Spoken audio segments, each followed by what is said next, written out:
नितीश कुमार सरकारनं बिहारमधील आरक्षणाची मर्यादा 75% नेली आहे। ते सुप्रीम कोर्टात टिकेल किंवा नाही टिकेल हा पुढचा मुद्दा आहे। पण बिहार करू शकतं मग महाराष्ट्र का नाही असा प्रश्न आता विरोधकांसह अनेक जण विचारतात।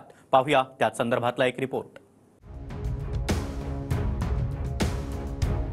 बिहार सरकारनं आरक्षणाची मर्यादा तब्बल 75%वर नेली आहे। त्यामुळे महाराष्ट्रातही मर्यादा वाढवण्याची मागणी जोर धरू लागली आहे। राज्यात आधीच मराठा आणि धनगर समाजाच्या आरक्षणाचा मुद्दा तापलेला। त्यातच जरांगे पाटील आणि ओबीसी नेते राज्य सरकारला इशाऱ्यांवर इशारे देत आहेत। अशा वेळी बिहार सरकारच्या निर्णयामुळे आता महाराष्ट्र सरकारवरील दबाव अधिक वाढण्याची शक्यता आहे, अशी प्रतिक्रिया उमटायला सुरुवात झाली आहे। बिहारमध्ये शक्य आहे ते महाराष्ट्रात का नाही? बिहार विधानसभेने आरक्षणाची मर्यादा 75% करण्याबाबतचे विधेयक मंजूर केले। विशेष म्हणजे या विधेयकाला भारतीय जनता पक्षाच्या आमदारांनीही पाठिंबा दिला। जे बिहारमध्ये शक्य आहे ते महाराष्ट्रात का नाही? राज्य विधिमंडळाच्या आगामी हिवाळी अधिवेशनात महायुती सरकारने महाराष्ट्रातही आरक्षण मर्यादा शिथिल करण्याबाबत पावलं उचलावीत, जेणेकरून मराठा आरक्षणाचा मार्ग सुकर होऊ शकेल। देशात जातीय जनगणना करावी आणि आरक्षणाची मर्यादा शिथिल करावी अशी भूमिका काँग्रेस पक्षाने अगोदरच घेतली असून हैदराबाद आणि नवी दिल्ली इथं झालेल्या काँग्रेस कार्यसमितीच्या बैठकीत तसे ठरावही मंजूर करण्यात आले।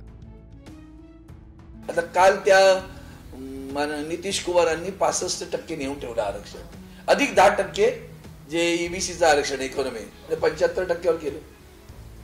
मग उरलेल्या 25%त कोण हे पण कळलं पाहिजे। त्या 25%मध्ये हे 75% वाले येणार की नाही ते पण कळलं पाहिजे। म्हणजे मग कोणाची पंचायत करतोय आपण? सगळ्यांना मला म्हणतो, मी सातत्यानं बोललो, एकदा संविधानामध्ये काही बदल करा। काय 70-75% द्यायचं ते एकदा द्या।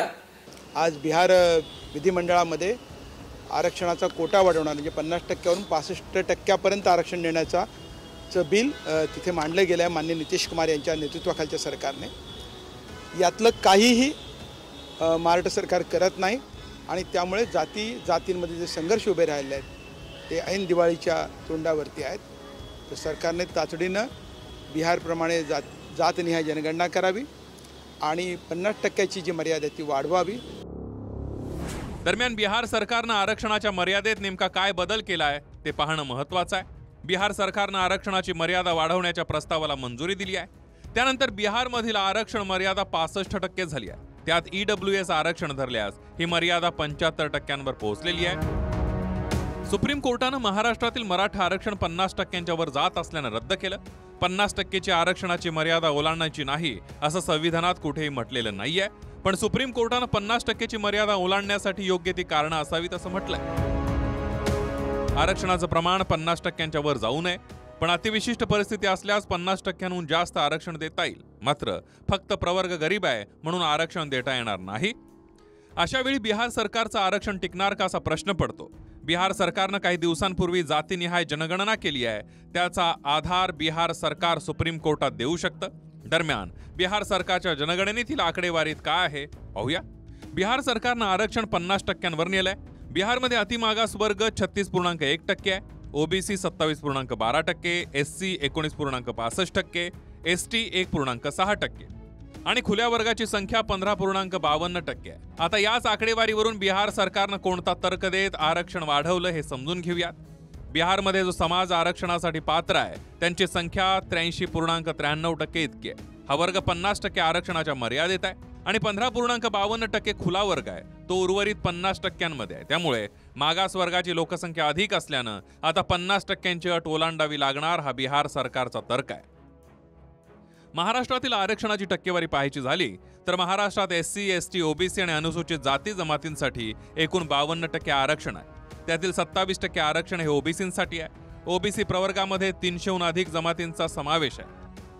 यापूर्वी महाराष्ट्रात मराठा आरक्षण, गुजरातमध्ये पटेल आरक्षण, पंजाब आणि हरियाणामध्ये जाट समाजाचं आरक्षण 50%च्या मर्यादेमुळे टिकू शकलं नाही। आता बिहारमधील आरक्षण कोर्टात टिकणार का? त्याचबरोबर बिहारच्या धर्तीवर महाराष्ट्र सरकार काही पावलं उचलणार का हे पाहणं महत्त्वाचं आहे। Bureau report, TV9 Marathi.